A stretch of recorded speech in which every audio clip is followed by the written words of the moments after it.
Selamat pagi sahabat Tribuners yang kami hormati dan kami muliakan. Pagi hari ini Inspirasi Bisnis kita akan membahas tentang tantangan dan peluang industri kelapa sawit untuk 2024 seperti apa ya, futuresnya seperti apa, masa depan dan tantangannya seperti apa. Tentunya bersama expertnya. Pagi hari ini di studio telah bersama kami Bapak Usli Sarsi. Beliau adalah CEO Mahkota Group Tbk, sebuah perusahaan industri pengolahan kelapa sawit yang sudah perusahaan Tbk, dan pengalaman beliau juga sangat luas, di mana selalu mengikuti perkembangan industri kelapa sawit baik di Indonesia maupun di internasional. Selamat pagi Pak Usli, apa kabar? Pagi Pak Sinjet, selamat pagi sahabat Tribun. Ya, terima kasih telah mengundang di Tribun ini. Beberapa kali saya ada sharing mengenai industri sawit di terutama di Sumatera Utara ya. Jadi kita lihat perkembangan di sawit ini juga ya, satu sisi ada tantangan, satu sisi peluang yang sangat besar sekali buat kita. Terima kasih Pak Usli sudah berkenan share ke Tribun Medan Network pada pagi hari ini. Nah Pak Usli, kalau cerita tentang industri kelapa sawit pasti ada tantangan internasional juga ya, karena sebagian besar juga produk CPO maupun turunannya itu diekspor ke luar negeri, dan penggunaan kelapa sawit sendiri juga sudah sangat besar mempengaruhi kehidupan masyarakat ya, baik dari konsumsi, kemudian dari kosmetik sampai ke industri permesinan seperti biofuel yang sekarang ini menjadi sebuah kebutuhan bagi industri-industri maupun otomotif di dunia ya, dan di Indonesia tentunya sudah menjalankan ya Pak ya. Nah kalau kita bahas dari tantangan internasional dan peluangnya seperti apa, di satu sisi tantangan selalu diklaim bahwa Indonesia membuka lahan sawit, mengurangi hutan ya, pada prinsipnya ketakutan atau kekhawatiran dari dunia internasional. Indonesia kan paru-paru dunia ya Pak ya, mana kalau kita lihat di Kalimantan, di Sumatera, Kalimantan dan di Papua itu dengan hutan yang sangat luas dan aneka ragam hayati dan hewani. Bapak bisa lihat, kalau kita lihat itu burung-burung yang langka juga banyak terdapat di sana, sebuah ekosistem bagus. Dan mungkin inilah yang menjadi ketakutan dari dunia internasional terhadap perkembangan industri kelapa sawit akan berdampak terhadap perkembangan perkebunan dan pasti ada penggunaan lahan. Bagaimana secara keseimbangan ini dapat terjadi antara bisnis dan alam, kita dapat bersatu seperti yang Pak Usli sebelumnya sering sebutkan, bahwa bisnis itu harus memperhatikan 3 ya, people, planet, dan profit. Profit harus memperhatikan lingkungan dan manusianya. Bagaimana pandangan Pak Usli ini di 2024? Ya, mungkin saya mulai dari letak geografis kita ya. Letak geografis kita Indonesia ini kebetulan kita dikaruniai, kita negara tropis yang 2 musim. Kemudian letaknya pasti Katulistiwa ya, negara yang tidak banyak negara yang memiliki letak geografis yang begitu strategis. Kita Sumatera Utara termasuk di dalamnya, yang di lintang utara dan lintang selatan ini 21 derajat ini kita masuk di sini. Sebenarnya itulah yang terbaik di dalam agriculture ya. Jadi kalau kita tanam apapun di daerah sini, cukup matahari dan hujan, itu tanaman itu tumbuh akan sangat subur sekali. Kemudian memang kita negara yang memang vulkanonya banyak ya, gunung berapi. Kemudian begitu abu vulkanik semua itu dalam banyak ribuan tahun ya, kita udah mendapatkan topsoil yang begitu subur. Nah, itu satu anugerah buat kita. Jadi letak geografis ini, kita negara yang memang sentral sekali di dalam, seperti ya banyak mengatakan Sumatera dan Kalimantan, kemudian Papua itu paru-paru dunia. Memang kalau setelah itu mungkin ada lebih ke Lampung, kemudian Pulau Jawa itu agak jauh dari garis khatulistiwa. Memang di sana Pulau Jawa itu selain padat penduduk, memang dia lebih jauh daripada garis khatulistiwa.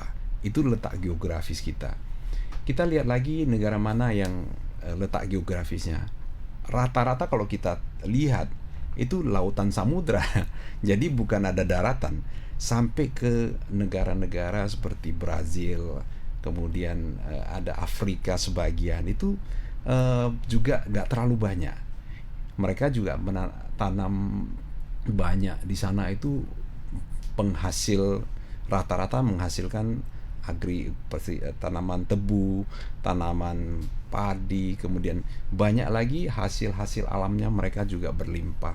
Tapi juga gak banyak negara-negara seperti luasan China, India, kemudian Eropa, Amerika itu kita lihat rata-rata itu 4 musim.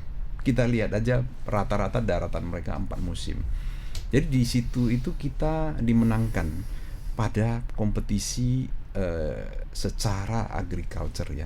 Ditambah lagi kita memang mendapatkan satu anugerah tanam sawit di daerah kita yang tadi yang saya sebut tadi, letak geografis yang strategis itu sawit kita itu akan sangat subur dan sangat menghasilkan itu kalau dibandingkan kedelai dan bunga matahari yang 4 musim itu bisa 10 kali lipat bahkan lebih hasil yang didapat dengan luas tanam yang sama. Itu perbedaan-perbedaan. Jadi kalau kita lihat dari potensi, sebenarnya potensi kita itu sangat luar biasa. Apalagi seperti tadi Pak Sindiat sampaikan bahwa bukan hanya sektor untuk konsumsi rumah tangga minyak goreng ya, tapi juga untuk pemakaian consumer goods seperti shampoo, sabun, mentega, semua itu bahannya dari sawit. Itu penggunaan yang untuk consumer good.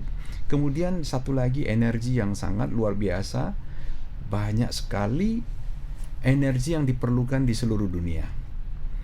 Dan salah satu yang sustainable. Kalau kita bilang gas alam itu sustainable enggak? Itu tidak. Gas alam itu juga perlu ribuan tahun untuk menghasilkan gas alam itu. Tapi kalau seperti minyak bumi tidak sustainable. Lama sekali mereka baru bisa mendapatkan minyak ya hasilnya. Itu fosil-fosil dulu yang sudah terkandung di dalam perut bumi ya diambil kan.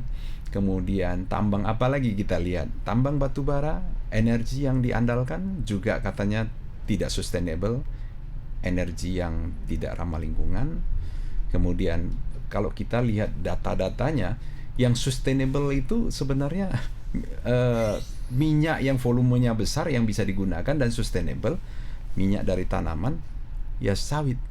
Nggak ada yang saya jumpain minyak kedelai yang secara besar-besaran digunakan untuk energi. Belum pernah. Itu untuk konsumsi saja, untuk minyak goreng. Jadi kalau kita lihat dari sini, 3 sektor sekaligus masuk, potensinya akan sangat luar biasa ke depan ya. Ke depan umat manusia bertambah, konsumsinya bertambah, semua bertambah, tentunya memerlukan energi, consumer good, kemudian konsumsi tadi minyak goreng.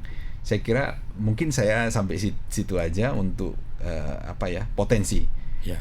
Tapi mungkin tadi tanyakan tantangannya. Ya. Mungkin langsung saya jawab ya Pak Sindiat, supaya nanti jangan saya banyak hanya untuk membuka satu wawasan bahwa tantangan ini kan kita terbagi atas beberapa hal ya. Ya, kita mulai dulu dari tantangan dari luar negeri lah ya. Kalau dalam negeri ada tantangannya, luar negeri ada tantangannya. Baik, terutama kalau dari sisi demand. Kalau sisi demand ini, banyak negara kita kan supplier terbesar CPO dunia, terbesar. hampir 60% minyak sawit itu dari Indonesia lah.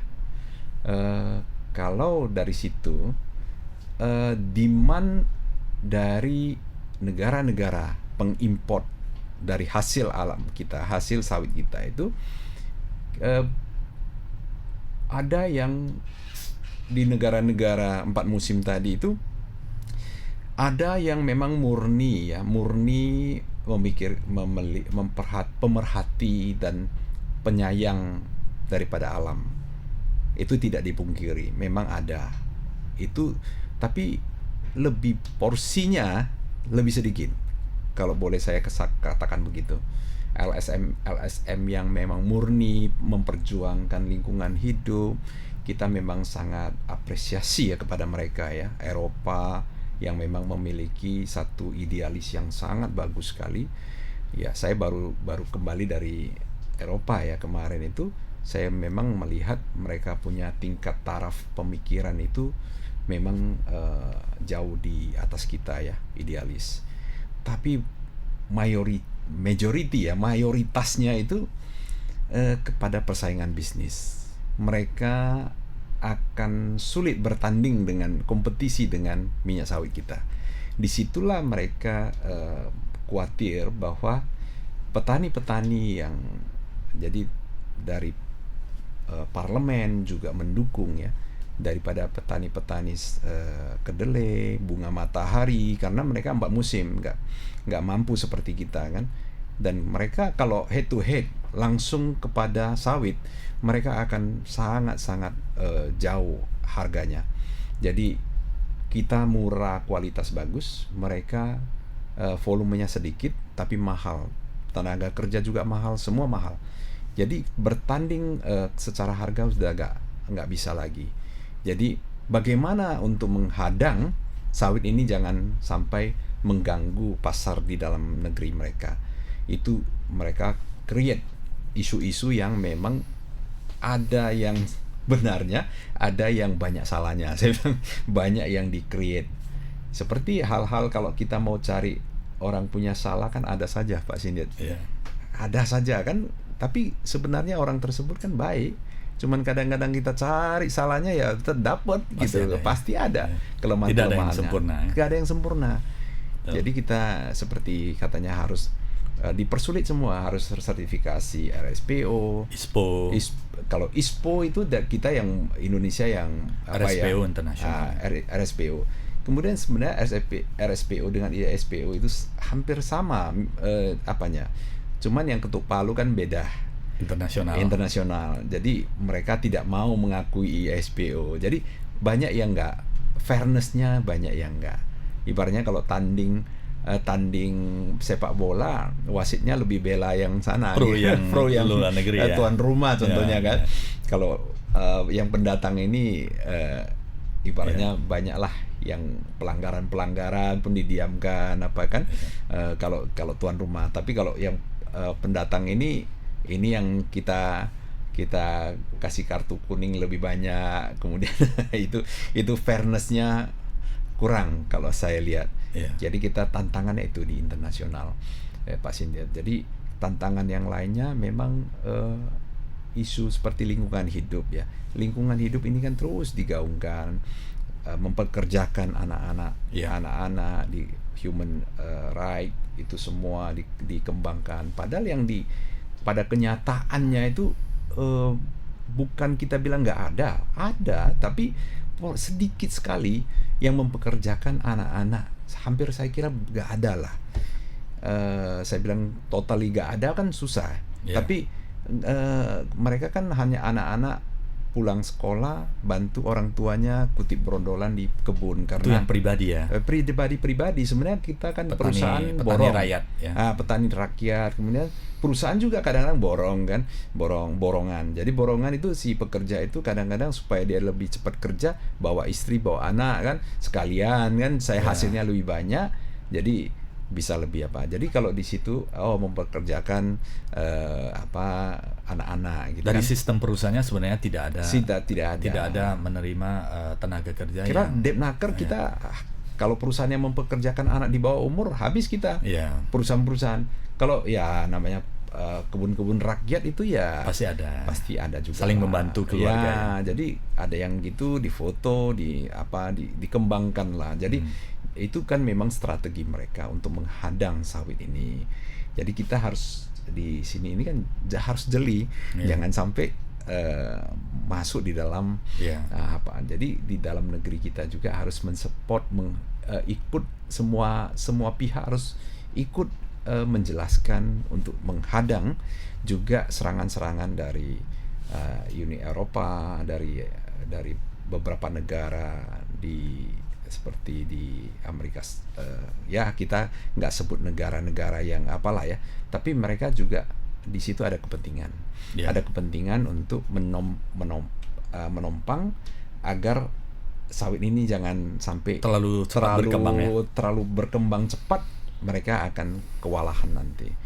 Jadi ada faktor bisnisnya juga selain faktor lingkungannya Pak ya. Jadi lingkungan sama saja sebenarnya di Eropa sama saja Pak. Misalnya mereka mau memperluas produktivitas tanaman jagung, kedelai.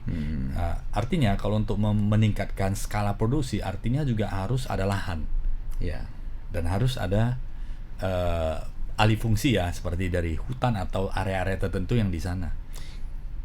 Pak Sindia, ini saya baru pulang dari kompetitif. Ya, kompetitif. Mereka mengatakan bahwa Indonesia membuka lahan dengan di sawit pasti menggunakan lahan. Apakah di Eropa menggunakan lahan untuk memperluas industri pertanian mereka, tidak buka lahan? Kalau dipikirkan secara ekivalen sebenarnya keduanya memiliki potensi yang sama terhadap deforestasi kan. Sama, mungkin mereka lebih 100 tahun yang lalu mereka tebang kan. Kita baru kali ini tebang. Tapi tebangnya itu gini, kalau saya bilang sawit ini kan juga tanaman juga yang ditanam. Tanaman yang kalau di kategori itu sebenarnya tanaman hutan gitu. Kategori ya, karena dia juga umurnya 25 tahun kan gitu. Umurnya panjang kan. Kemudian dia juga daunnya juga menghasilkan oksigen yang banyak gitu kan. Orang bilang, oh itu kan sawit itu rakus air. Saya bilang kita negara tropis, air hujan sampai banjir kok. jadi nggak masuk, logikanya nggak masuk. Kita bisa manage air itu supaya dibendung, air hujan dibendung, ditahan, jangan langsung ke laut. Itu bisa kita gunakan untuk pengairan untuk air apa. Jadi bukan rakus air ibaratnya diisap semua sawit semua. Jadi semua ditujukan kepada sawit, disalahkan di sawit. Sebenarnya kalau kita masuk di situ, kita nggak akan maju-maju. Jadi kita harus mau menjadi negara maju di tahun 2045. Indonesia punya program ke sana, ya kita harus ikut jalankan agar isu ini jangan berkembang ke negatif. Dan dibutuhkan tata kelola yang profesional, yang baik, yang rapi, yang sustainable ke depannya. Kita sangat-sangat mendukung kalau tata kelolanya dibenahi. Kita pun tidak tidak serta-merta lalu kita menutup mata bahwa tata kelolanya yang buruk pun kita diamkan. Enggak. Memang banyak perusahaan juga yang tata kelolanya kurang baik, dan kita ajak untuk supaya, dan regulator dalam hari ini yang pemerintah bisa menindak, silakan gitu. Kalau ada yang memang salah, kita tindak dan diarahkan bahwa ini nggak boleh. Lahan-lahan yang seperti lahan gambut itu rawan kebakaran, itu ditindak, ya jangan asal-asal. Itu boleh. Regulasi yang sustainable ke depannya diperkuat, diperketat, dan kemudian tata kelolanya ditingkatkan, profesional, tata kelola yang baik ditingkatkan sehingga produk bagus, manajemen bagus, dan hasilnya juga bagus. Environmentnya, planetnya juga bagus. Pak. Seperti itu ya. Betul. Itu harapan kita bersama. Win-win lah, gak ada yang dikalahkan. Sebenarnya dari aspek bisnis juga sangat bagus untuk sustainable energy, untuk pengganti sebagian fosil, bahan bakar fosil ya Pak. Benar sekali Pak Sindia. Kemarin saya baru seminggu yang lalu kan saya ke Swiss ya. Saya perhatikan di sana juga mereka, kalau saya perhatikan ya, melihat langsung apa yang dilakukan di sana itu, kadang-kadang saya lihat Pas kesana itu kan musim dingin ya, sekarang ini musim dingin. Mereka kayu-kayunya ditebang. Di sepanjang jalan saya perhatikan itu banyak Tumpukan kayu-kayu. kayu. Kayu-kayu di setiap rumah itu pasti ada kayu bakar. Karena musim dingin nggak tahan mereka kalau nggak ada kayu bakar. Dan pohonnya sih Pak Siniar, pohonnya kecil-kecil. Oh, Karena dia nggak seperti kita yang di sini Katulistiwa yang memang subur dapat yang tumbuh berkembang besar. mereka kecil-kecil tanaman tertentu yang bisa bertahan di musim dingin kan. Jadi 4 musim itu dia nggak mungkin bisa seperti kita yang negara tropis. Pohonnya kecil-kecil, ditebang lagi. Kalau kita bilang secara deforestasi, saya lihat seluruh rumah ada kayu bakar. Sama juga ya. Nah, kayu bakar. Jadi keperluan energi di negara-negara musim dingin yang ada musim dinginnya 4 musim, keperluannya sangat tinggi, berlipat-lipat dari sini. Jadi kita di sini berlimpah. Kenapa saya lagi berpikir kemarin ya, mereka butuh seperti kita bisa produksi sini. Contohnya gini Pak sini dari sisi energi ya. Kita kalau mereka open minded sama kita juga ya mutual benefitnya ada. Itu kita bisa duduk sama. Kalian perlu apa? Mereka perlu bahan bakar untuk pemanas kan. Kalau mereka perlu, apalagi perang antara Rusia dan Ukraina ini terus berlangsung, dan gas alam itu yang disuplai dari Rusia itu kepada Eropa tidak lancar, ini mereka akan tambah susah lagi untuk di bidang energi ya, bukan yang lain ya, tapi energi kan vital. Kalau kita dengan negara Eropa seperti kita bisa kerjasama, mereka bisa import dari kita itu dengan yang kita gunakan seperti cangkang dari sawit. Kita bisa produksi dari briket, yang kita jadikan dari fiber dijadikan dengan charcoal ya, dengan arang ya, yang sudah kita press gitu. Itu kalau kita kirim ke sana, mereka nggak perlu pakai bahan bakar dari kayu gitu. Dan itu kalorinya kita gunakan 1 kilo daripada charcoal yang kita produksi dari sini, kita kirim ke sana, yang di sini hanya disia-siakan dibakar di insinerator. Empty buns itu kan fiber semua. Kita di sini bakar untuk dibuang sampah, disia-siakan, asap mengepul di atas, kita pun rusak environment, polusi udara, tapi di sana memerlukan energi.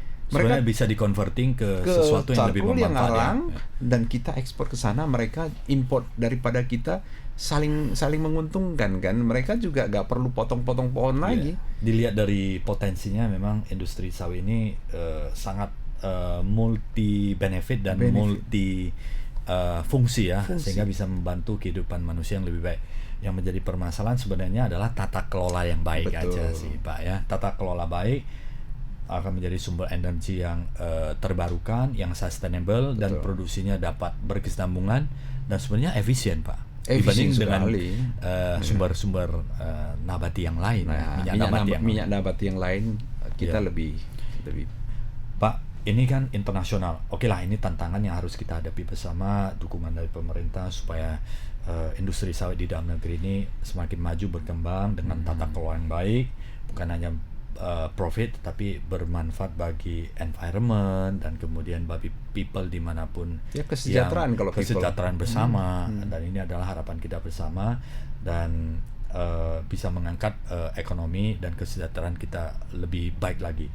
Nah, dari sisi internal Pak, di Indonesia tentunya kita tantangan tahun ini kan kita lihat bahwa cuaca yang ekstrim, yang kering, ya temperatur yang super tinggi Pak. Jadi saya keliling beberapa kota di Indonesia juga ada yang 35, bahkan ada di timur itu sampai di 40 derajat Celcius Pak. Beberapa kondisi di puncaknya. Ya, walaupun di Sumatera Utara ini beruntung Pak, karena teman-teman yang di kota-kota Makassar, kemudian Surabaya, Jakarta ini ini dalam setengah bulan ini sudah mulai turun hujan. Sebelumnya tuh kering, dan kemudian Surabaya juga kering, Makassar sampai ada beberapa yang kondisi airnya kurang. Tapi di Sumatera, Pak, hampir setiap minggu itu ada turun hujan. Ya. Dan ini ada beberapa lokasi yang terdampak kepada kekeringan, tentunya berdampak kepada pertanian dan perkebunan ya Pak ya. Dan kalau kita dilihat lagi ada faktor El Nino, sehingga productivity dari hasil yield dari perkebunan itu juga berdasarkan data-data di lapangan itu juga terjadi penurunan Pak, sehingga mempengaruhi rendaman tentunya ya. Jadi ini bagaimana pandangan Bapak terhadap situasi ini, dan mudah-mudahan El Nino ini cepat selesai, dan 2024 ini apa yang harus dipersiapkan sehingga semakin lama kan kalau tidak efisien pasti akan terjadi persaingan yang sengit Pak. Ya. Kalau saya gini ya Pak Sindia ya. Kalau saya lihat ya, seperti kita bilang El Nino ini, ada sebagian kekeringan, ada sebagian kebanyakan, ada sampai banjir air. Jadi kalau kita bilang hujan aja lah, hujan bagi sebagian orang itu berkah. Ya kan, orang merindukan sawit ini, kalau ada hujan buah saya bagus gitu kan, banyak buah volumenya. Ada sebagian hujan ini malah petaka, seperti di Jakarta banjir semua. Jadi kalau fenomena alam ini, siklus ini ya akan terus berlanjut. Cuman memang masalah ini bukan masalah Indonesia saja, tapi masalah global. Ya, global warming itu sudah terjadi. Gas emisinya nggak dijaga, industrialisasi sekarang yang sudah memang berjalan 150 tahun ini mengakibatkan seperti begini. Jadi pemanasan global ini semuanya kena. Cuman kalau kita teliti ya, kita lihat aja di Indonesia, kita sebenarnya difokuskan lah, kita bilang satu tanaman dulu, sawit ya. Sawit ini sebenarnya memerlukan hujan yang cukup, air yang cukup. Kemudian kalau kita bilang El Nino, kalau El Nino ini kan bukan terjadi di Indonesia saja, tapi seluruh dunia El Nino. Rata-rata temperatur tinggi itu terjadi di mana-mana. Kalau kita bilang di negara 4 musim dingin kan dia lebih panas sedikit aja. Enggak. Mereka 4 musim panasnya, kalau musim panas itu panasnya lebih juga panasnya tinggi, kayak mendidih, seperti lebih daripada kemarau kita kan. Jadi kalau kita lihat dari sini ya, tanaman yang tahan dengan kemarau panjang, kekeringan, mana lebih tahan, sawit atau yang lain? Yang hanya short term, yang kira-kira tanaman bunga matahari, tanaman kedelai, mana yang lebih tahan? Kalau dilihat dari daunnya, ya semua, struktur batangnya ya. Karena kenapa kategori tanaman hutan saya bilang sawit ini? Karena daya tahannya kalau kita nggak ngurus pun dia kasih buah. Dia kasih buah, cuman nggak seperti yang kita rawat, nggak sebagus yang kita rawat. Tapi dia daya tahannya, pernah saya lihat satu batang itu ada yang kekeringan sampai terbakar pun dia masih tumbuh lagi. Saking dia ibaratnya daya tahannya lebih kasarnya ya, tanaman bandel lah kira-kira, tahan segala cuaca. Sampai banjir kelelap 30 cm tinggal batangnya nampak. Tidak busuk juga. Setelah sekian kerendam seminggu, dia stres saja. Nanti tumbuh lagi dia. Jadi daya tahannya itu lebih dibandingkan dengan apa? Kalau El Nino sama-sama, minyak nabati diperlukan seluruh dunia, produksi turun atau naik, pasti turun semua kan? Turun semua, dan sawit kita masih daya tahannya masih bisa. Itu jadi harganya mahal. Makin El Nino, makin minyak sawit makin diperlukan, makin mahal. Karena shortage ya, kekurangan sumber daya minyak nabati yang lainnya, sehingga secara tidak langsung alternatif dari palm oil ini adalah alternatif yang sangat bagus. Sekarang ini kan pemerintah kan gini Pak Sindian, pemerintah kan bikin biodiesel B35 sekarang ini. Kalau nanti produksi kita naik, ini kembang terus, gak apa-apa, sampai B100 pun bisa. Tapi kalau saat dunia ini memerlukan konsumsi minyak goreng kurang, ini gagal panen, sana gagal panen, minyak kedelai gagal panen, ini bisa kita produksi untuk energi ini kita alihkan ke supply ke negara-negara yang memerlukan. Multifungsi sebenarnya. Multifungsi. Ya. Jadi potensi dari sawit itu kalau saya lihat ke depan itu akan sangat cerah. Kalau sebenarnya bukan dibendung ya. Sebenarnya harusnya sawit di satu sisi ditakuti, di satu sisi dicintai. Karena merupakan solusi, Pak. Betul. Minyak nabati, kemudian minyak untuk pembakaran yang sustainable, yang bisa diregenerasi tanpa harus mengambil dari fosil yang mutu ribuan tahun baru bisa menghasilkan oil and gas yang sesuai. Dan ini pasti lebih cepat, berkesinambungan. Katakanlah kita bilang people yang untuk kesejahteraan ya. Kita lihat aja Arab Saudi. Mereka pakai tambang dari gas bumi loh. Gas yang minyak bumi yang enggak sustainable kan? Sekian tahun lagi selesai dia. Tidak habis. Bisa diperbarui ya. Tapi kita lihat kesejahteraan mereka bagaimana. Mereka Dubai kita pergilah bagaimana. Satu kota bisa mereka bangun dengan dana dari hasil dari dari minyak bumi dan gas bumi. Mereka bisa bikin gedung-gedung pencakar lagi menjadi negara maju. Semua dibiayain, nggak kerja pun dikasih uang subsidi berapa puluh ribu dolar. Kesehatan gratis, pendidikan gratis, semua gratis, semua makmur. Pengangguran pun dikasih uang, ditransfer. Bayangkan itu, dia punya negara yang begitu kaya. Tapi mereka tahu, pemerintahnya mereka tahu bahwa ini kita habis nanti kalau kita nggak rubah. Makanya lah dibangun kota yang memang ke pariwisata, tourism yang memang tourism environment sudah dipikirkan ke depan depan keadaan sana ya. Supaya seluruh dunia tinggal di sana jangan nyaman. Padahal musimnya nggak bersahabat loh. Mereka kemarau itu panasnya mendidih, tapi mereka bikin sampai dengan teknologi buat sampai di dalam Arab Saudi yang panasnya luar biasa ada ski es yang memang yang ditutupin yang pakai teknologi sehingga kita boleh main ski di Dubai. Dan sekarang tanaman di daerah gurun pasir sudah ada teknologi bisa diperbaiki lapisan pasirnya sehingga bisa tanaman itu bisa tumbuh ya. Dan itu perlu effort yang besar sekali. Investasi yang besar sekali. Mereka juga bisa invest. Apalagi kita di sini yang sudah disediakan oleh yang di atas itu subur begini, kenapa kita nggak kelola dengan baik? Dengan tata kelola yang baik, ini ada optimisme akan mencapai produktivitas yang baik, hasil yang lebih baik, dan tentunya people akan lebih sejahtera ke depannya ya. Betul. Negara akan menjadi kuat ya, karena sumber devisa juga menjadi semakin besar ya ke depannya. Tapi Pak Sini jangan salah kelola. Karena apa? Orang kan kasih input bahwa karena penghasil pupuk kimia ini terus disampaikan bahwa pakailah pupuk kimia lebih cepat hasilnya. Memang instan. Tapi kalau kita gak jaga, topsoil kita bisa rusak, bisa keras, mengeras dia. Makanya sekarang gak guna heran produksi daripada perkebunan sekarang ini yang menggunakan pupuk kimia itu semua itu sekarang ini kurang hasilnya juga menurun. Lain dengan kita yang memang memakai pupuk kompos. Ada kebun kita di Sumatera Selatan itu kita pakai pupuk kompos. Hasilnya luar biasa.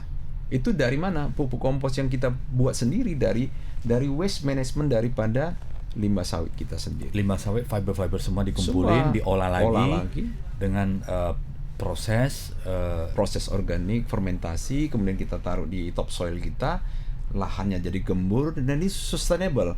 Mau 100-200 tahun ke depan itu generasi kita berikut, tanaman kita subur, nggak akan rusak, dan kita sejahteranya itu jangka panjang, nggak seperti yang tadi saya cerita Arab Saudi yang setelah ini mereka udah bikin ke pariwisata. Tapi kalau ini kita sustainable, buang bibit kangkung aja, tanam kangkung di belakang aja subur kita ya? Subur. Gitu. Itu. Bahkan ada lagunya ya kan, tongkat kayu jadi tanaman ya. Iya, tongkat kayu. Itulah Indonesia yang sangat subur ya. Iya. Pak, dari internasional tantangan dan peluang sudah ada, bisnis bagaimana kita hadapi sebenarnya ketakutan internasional adalah perkembangan industri sawit dalam negeri yang begitu bagus, yang begitu efisiensi sehingga menjadi tantangan bagi industri mereka. Dan kemudian peluangnya adalah sudah multi fungsi dan multi benefit bagi kehidupan manusia di seluruh dunia. Dan kalau di Indonesia kita perlu tata kelola yang baik supaya alam tetap terjaga dan kemudian kesinambungan tetap terjaga. Dan tanaman ini sebenarnya sangat bandel ya Pak Usli ya. Bandel artinya dapat hidup segala cuaca. Sekarang masuk yang lebih halus lagi nih Pak. Tantangan ke perusahaan internal sendiri bagaimana ke depannya, karena pabrik kelapa sawit ya, downstream maupun upstream, kalau dihitung-hitung sudah ada mencapai hampir 2.000 ya Pak ya di seluruh Indonesia. 2.000 pabrik ya.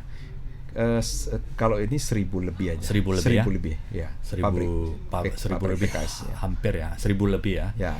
Nah 1.000 lebih pabrik di Indonesia ini. PKS ya. Tapi kalau industri yang terusannya itu refinery, sampai ke hilirnya itu masih banyak yang belum, masih kekurangan gitu. Masih kekurangan ya. Nah ini tentunya pembangunan ada keseimbangan antara sumber bahan baku ya Pak ya. Kalau PKS kan tentunya bahan bakunya adalah TBS. TBS ini sangat dipengaruhi oleh kebun Pak. Betul. Jadi bagaimana tantangan kedepannya dan pengaturannya supaya kadang ada di suatu tempat itu pembangunan PKS yang banyak sehingga perebutan TBS itu juga banyak. Akhirnya ada beberapa kondisi yang tidak efisien, rendaman juga tidak efisien dan cost terlalu tinggi sehingga menjadi tidak produktif. Dan bahkan Pak, ini hati-hati, sawit ini kedengarannya industri yang bagus, tetapi salah pilih lokasi itu bisa problem Pak, karena kekurangan pasokan tanpa didukung kebun sendiri itu akan menjadi problem. Ini bagaimana ciptakan keseimbangan dan sehingga para pebisnis yang melihat potensi ini, apalagi ya pebisnis yang ingin masuk yang tentunya tidak memiliki latar belakang yang cukup, itu juga harus hati-hati bagaimana mapping dan kemudian pandangan dari Pak Usli untuk industri dari pengaturan sampai kepada strategi bisnis, memilih lokasi investasi dan sebagainya harus tepat. Ya, itu makanya saya sering beberapa kali kesempatan ada membicarakan hal ini. Hubungan kita ini kan, kita perusahaan tidak berdiri sendiri. Makanya seperti saya sering katakan itu, pemerintah itu kan regulator. Kalau regulator, kita operator.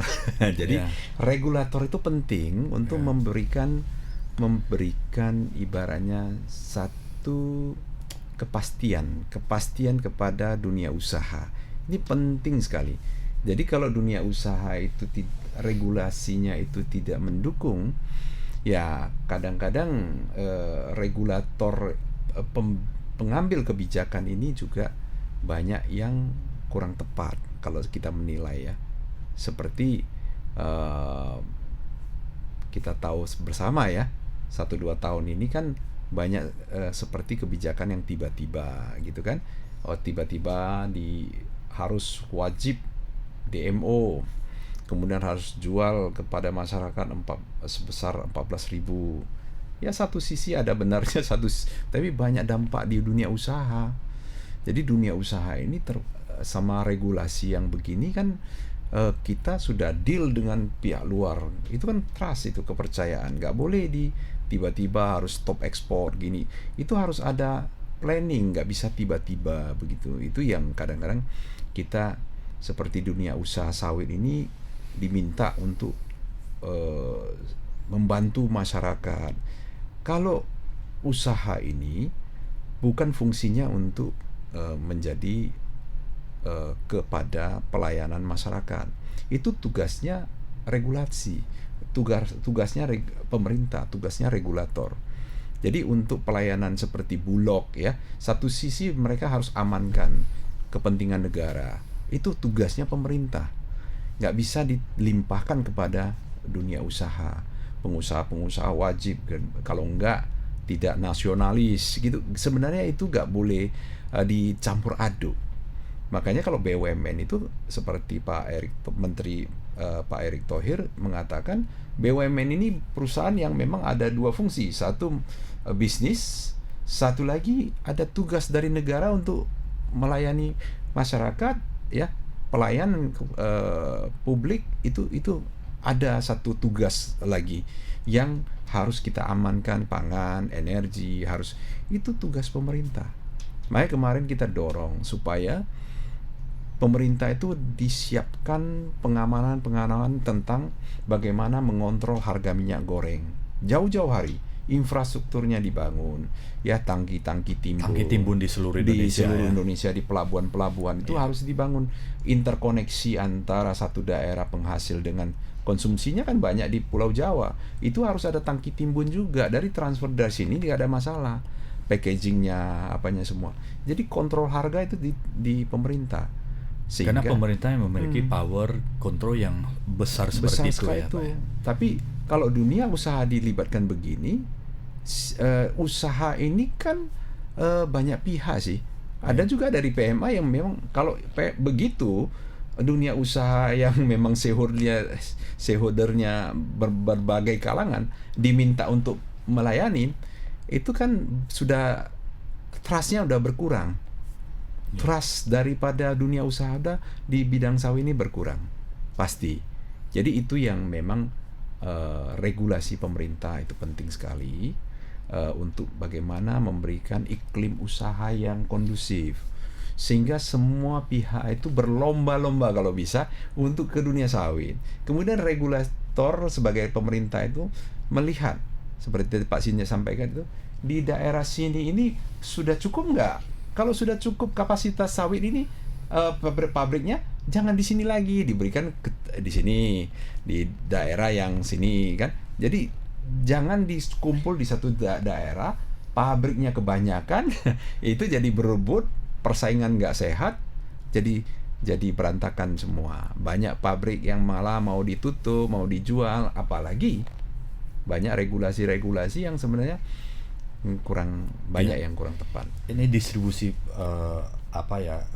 sumber bahan baku, ya, khususnya PBS, tandan buah segar, ya, Pak, ya. Itu kan dihasil dari kebun yang produktif, kebun perusahaan maupun kebun rakyat. Jadi kalau supply-nya sudah sedikit, artinya berebut, kalau bangun pabrik lagi berebut, pasti ada yang korban. Ada yang korban, ada yang sampai gak ada dapat buah kan. Dan akhirnya harus tutup. Akhirnya harus tutup di daerah-daerah tertentu karena izin dikasih terus, tanpa memperhatikan kalau ada situasi seperti kemarau, musim trek begini kan.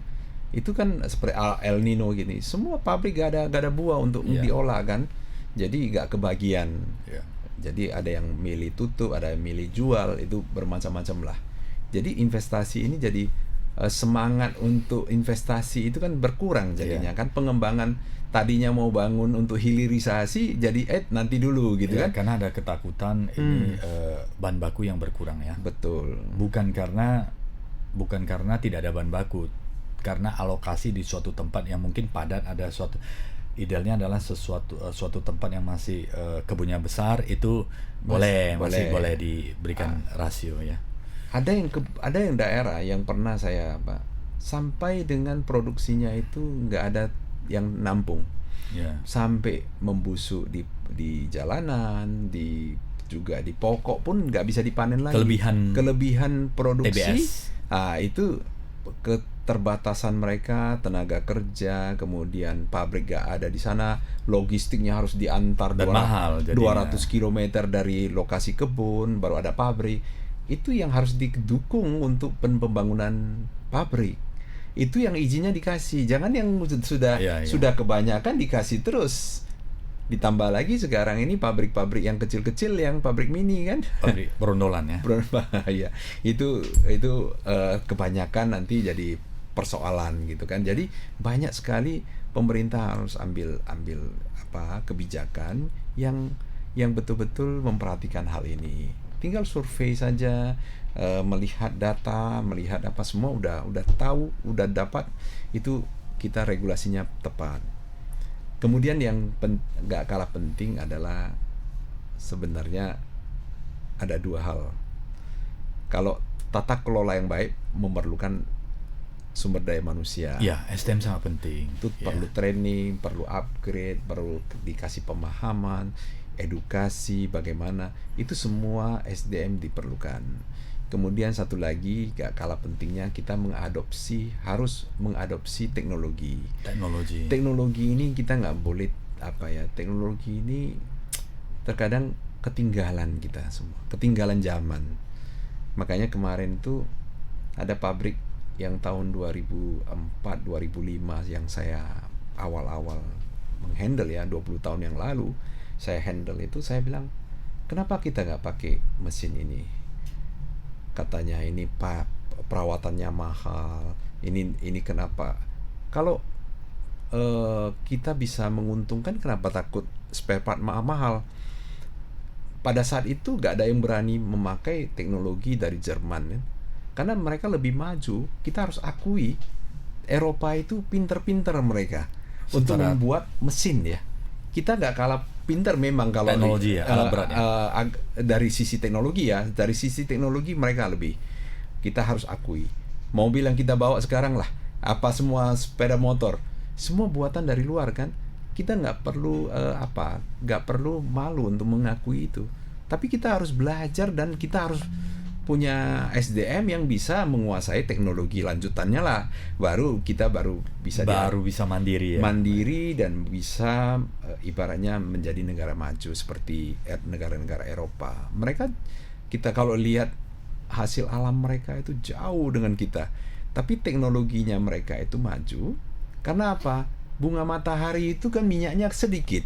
Tapi bisa bagaimana diekstrak supaya sampai dapat semua minyaknya. Dan itu dijual. Sedikit saja itu mereka nggak sayang minyak itu apa. Kalau kita sawit ini kan berlimpah. Jadi minyaknya itu seperti ini ampas yang udah gak ada minyak lah, dibakar aja udah.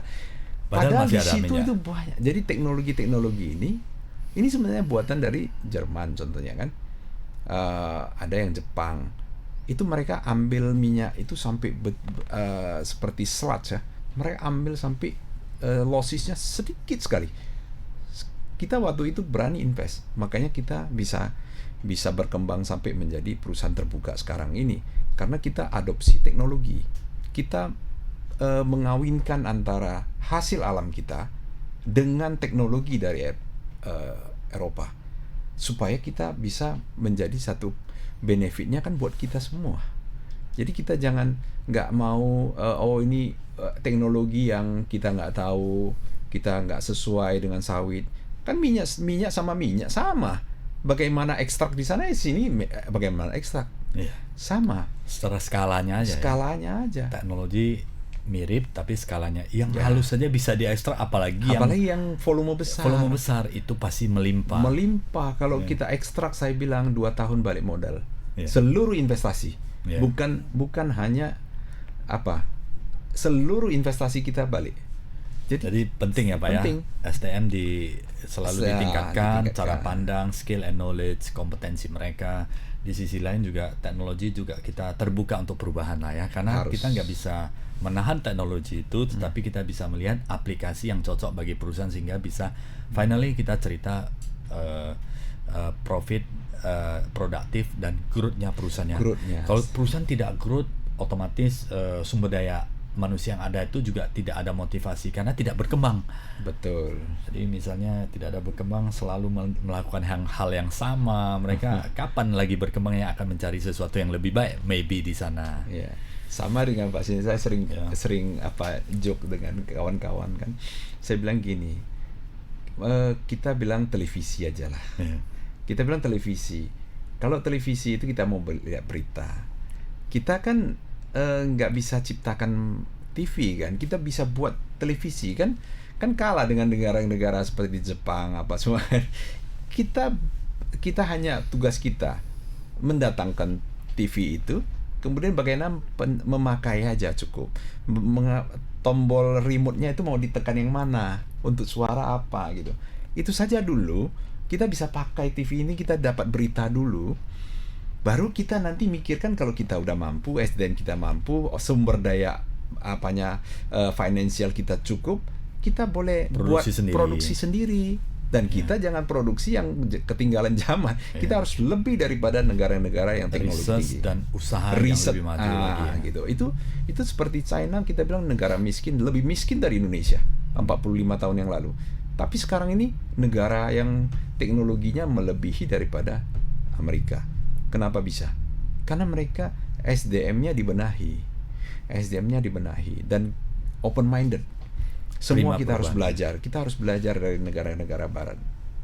Baik, Pak Osli. Terima kasih sudah bersama Tribun Medan dan Network ini selama 1 jam ya. Nggak terasa ya. Tidak terasa ya. Setiap tahun sahabat Tribuners kami mengundang Pak Osli untuk sharing tentang industri kelapa sawit, karena ini adalah sebuah industri yang sangat potensi yang besar, yang bisa membuat kehidupan lebih baik, namun harus dengan tata kelola yang baik. Dan peningkatan SDM juga kedepannya harus selalu ditingkatkan, karena daya saing, kemudian cara pandang, kemudian improvement yang ada di sebuah organisasi tidak terlepas dari human-nya. Kalau human-nya tidak mampu, tidak produktif, maka laju perusahaan juga akan menjadi lambat ke depannya. Jadi aspek SDM ini merupakan aspek yang sangat penting di dalam perkembangan perusahaan, harus dijaga, dikembangkan, kemudian di support secara terus-menerus sehingga mereka lebih produktif, dan harapannya adalah bisa menumbuh kembangkan perusahaan bersama-sama. Dan teknologi juga, dari Pak Osli menyampaikan bahwa teknologi sangat penting ya, karena teknologi bisa membuat skala produksi menjadi lebih luas, lebih efisien, dan lebih bisa mampu meng-create produk-produk lanjutan ke depan yang lebih baik bagi kehidupan manusia, yang akan berdampak pada bisnis perusahaan. Dan ini harus dilakukan secara berkesinambungan ya, bukan hanya stop sudah enough, tetapi berkesinambungan, karena kompetisi internasional, perusahaan-perusahaan pesaing pasti akan melakukan hal yang sama. Kalau kita tidak melakukan perbaikan, maka akan ketinggalan. Yang mungkin pada saat ini kita adalah sebuah perusahaan yang paling baik, tetapi tidak menjalankan perubahan-perubahan ke depannya, maka perusahaan juga akan mengalami ketinggalan, dan akhirnya kita harus melihat orang lain berkembang lebih baik daripada kita. So, lakukanlah perubahan, tingkatkan SDM, teknologi, dan tata kelola yang baik di dalam perusahaan. Sebagai penutup dari Pak Osli untuk sahabat Tribuners semuanya. Ya, sahabat Tribuners ya, saya cuma ingin menyampaikan bahwa industri sawit ini sangat menjanjikan ya. Kita harus mengambil satu perubahan seperti yang Pak Sindik sampaikan tadi, dari sisi SDM, teknologi, dan tata kelola. Kalau sumber daya alam kita sudah berlimpah, bagaimana mengelola dengan baik, bagaimana meningkatkan cara SDM kita bisa menangani dengan baik, mengelola dengan baik, kemudian mengawinkan teknologi-teknologi yang di industri sawit ini bisa bermanfaat bagi semua pihak dan kesejahteraan bagi banyak orang. Dan ini kita dari skala yang kecil sampai dengan yang industri besar. Skala kecil itu sampai dengan yang RPO, minyak merah, apa semua itu kita bisa lakukan. Dari tingkat rumah tangga, industri kecil, menengah, sampai besar. Jadi kita minta supaya kolaborasi semua pihak, sehingga kita bisa meningkatkan kesejahteraan. Itu saja Pak Sindiat sebagai penutup. Ya, terima kasih Pak Osli sudah hadir di studio. Terima kasih. Terima kasih sahabat Tribuners. Semoga diskusi ini menarik untuk sahabat Tribuners untuk menambah wawasan maupun pengenalan lebih banyak lagi setiap hari, setiap bulan, setiap tahunnya mengenai industri kelapa sawit, dan semoga sahabat Tribuners semakin sejahtera ke depannya ya, dan kita semakin maju ke depannya. Sampai jumpa episode Inspirasi Bisnis selanjutnya yang selalu menarik untuk Anda. Terima kasih sahabat Tribuners. Thank you. Terima kasih.